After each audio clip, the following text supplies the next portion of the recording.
Les états généraux, c'est dès lundi, pouvoir dans nos établissements auprès des publics que nous ciblons, c'est aller faire passer le message qu'on s'est réunis et qu'il y a eu une émulation collective et qu'on a pu longtemps de retard, mais que maintenant on a un coup d'avance sur ce qui peut se dire au niveau du ministère. Donc ça c'est le premier point. Et pour passer sur les lignes jaunes que nous devons poser vis-à-vis des deux ministères, le ministère de l'Éducation nationale et du ministère de l'Enseignement supérieur, elles sont claires. La première, c'est la question du cadre national du concours. La place du concours doit être primordiale et c'est un des points fondamentaux, sur lesquels nous allons devoir avancer. Cette question-là, elle est fondamentale. Pourquoi? Parce qu'aujourd'hui, la logique de la masterisation, c'est aussi une logique de réaménagement du territoire. Et quand on remet en cause le concours, on remet en cause tout simplement l'égalité d'accès au métier d'enseignant de l'ensemble des étudiants. Donc sur ça, il faudra d'une part défendre le concours national et d'autre part défendre la sauvegarde du potentiel de formation que sont les IUFM actuellement. Il y a le deuxième point qui sera la question sociale. La question notamment touche aujourd'hui beaucoup d'étudiants. Vous êtes tous au courant qu'aujourd'hui la situation des étudiants est une situation de précarité sociale. Et la question du report de l'année de stage en allongeant d'une année la durée d'études pour pouvoir passer le concours pose un véritable problème social et aucune réponse n'est apportée par les ministères. Tout simplement aujourd'hui, c'est la poudre aux yeux. On nous propose des bourses au mérite qui ne régleront pas un problème social qui est un problème social d'ampleur aujourd'hui pour les étudiants dans ce pays. Le troisième problème, en fait, sera la question de la formation et sur quelle manière on articulera les masters. Et sur ça, nous refuserons que la pédagogie soit mise à mort dans les universités françaises. C'est un point fondamental. Nous ne devons pas laisser reculer l'université française de plusieurs décennies en arrière. Et donc sur ça, il faudra être fort. Il faudra faire comprendre que l'école à papa, l'école rétrograde, c'est derrière. Et il faudra aller beaucoup plus fort sur nous, la manière dont on veut mettre en avant un master professionnalisant qui permette justement la maîtrise d'outils pédagogiques. Donc voilà les points fondamentaux qu'on va devoir mettre en avant. Il y aura bien sûr les manifestations sociales dans lesquelles il faudra qu'on figure, mais surtout au niveau local, remettre en place des cadres de discussion qui nous permettent justement d'avancer et de fédérer un maximum de personnes autour de nous, parce qu'il y aura aussi la question de la bataille de l'opinion publique à gagner. Il me semble que les deux questions centrales ont été posées par le camarade de l'UNEF, qui sont la rémunération de la formation et le contenu pédagogique. Et je crois que c'est là-dessus qu'on doit expliquer l'attaque qui a lieu aujourd'hui et comment il faut y répondre. Parce que c'est ce qu'il y a de plus concret et pour les futurs enseignants, c'est-à-dire les étudiants, et pour ceux qui sont déjà dans le métier. Ces deux éléments, il faut les expliquer à mon avis comme étant les choses qui sont les plus graves dans la réforme et les choses sur lesquelles il faut se battre. Et après, je veux dire, la solution, à la limite que le gouvernement se débrouille. Il me semble que la seule solution, c'est que le concours, il ait lieu avant le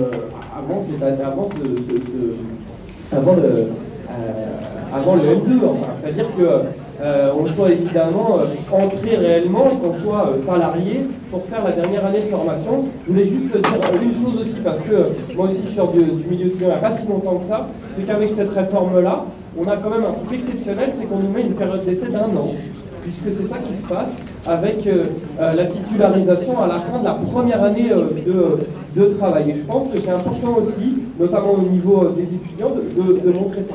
Pour terminer là-dessus sur comment on fait, il me semble qu'il faut effectivement qu'on multiplie les réunions localement, que ça soit auprès des collègues dans les IUFM ou dans les universités en partenariat avec les organisations syndicales étudiantes, en particulier l'UNEF, utiliser le 19 pour raconter un peu tout ce qu'on a pu dire ici, et il me paraît important d'avoir un nouveau rendez-vous pour faire le point aussi sur tout l'avancement des mobilisations et tout ce qu'on peut discuter localement. Pourquoi pas en décembre, je ne sais pas si ça a été discuté ou pas, mais d'avoir une suite à ces états généraux, parce qu'il serait dommage qu'on retourne chacun dans nos villes et qu'au final on ne se revoit pas pour faire le point sur la mobilisation sur toutes ces questions-là.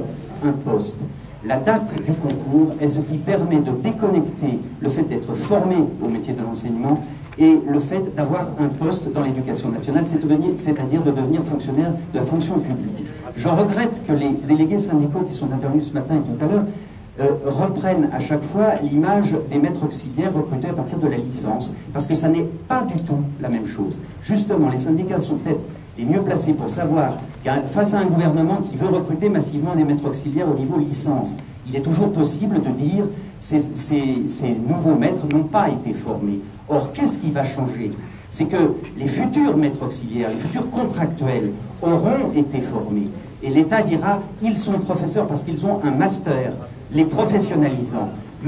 Et on crée donc un marché, je répète ce que j'ai dit ce matin, un marché de professeurs vacataires potentiels de tout le système éducatif qui va être corrélé à un abaissement progressif du nombre de postes au concours. Et d'ici quelques temps, les nouveaux enseignants seront comme en Italie ou à terme, effectivement, comme en Angleterre, on nous l'a dit tout à l'heure, où il n'y a plus de fonction publique, c'est-à-dire il y aura petit à petit un tout petit pourcentage de gens fonctionnaires et le reste seront recrutés localement. Alors la question est de savoir si, à l'occasion de la mastérisation, je ne suis pas en train de dire qu'il faut refuser en bloc la mastérisation, ça a été mal compris ce matin.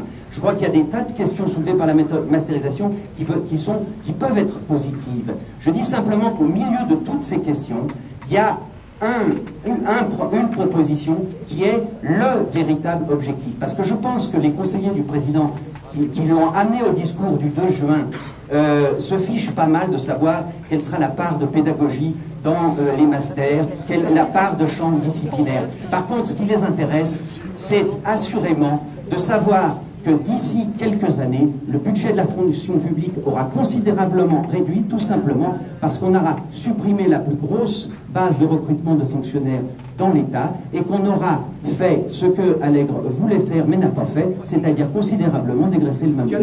Mais on va voir se multiplier les officines de formation, d'éducation, etc., qui pourront recruter les gens qui auront été formés à ce niveau Master 2. Et je pense que là, il faut vraiment qu'on réfléchisse. Actuellement, à l'UFM de Bretagne, il existe déjà un certain nombre de champs disciplinaires dans le second degré pour lesquels on est en train de former majoritairement des enseignants du privé.